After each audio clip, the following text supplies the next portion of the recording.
Kaçıyor.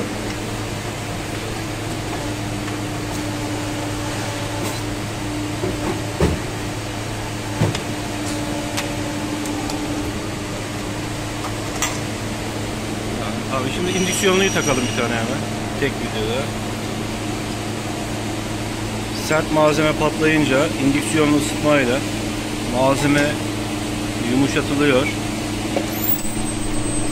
Frekansla gördüğünüz üzere burada temassız bir şekilde ısıtma işlemi yapılıyor. Sonra patlatma işlemi yapıldığında malzemenin parçalanmadığını görüyoruz.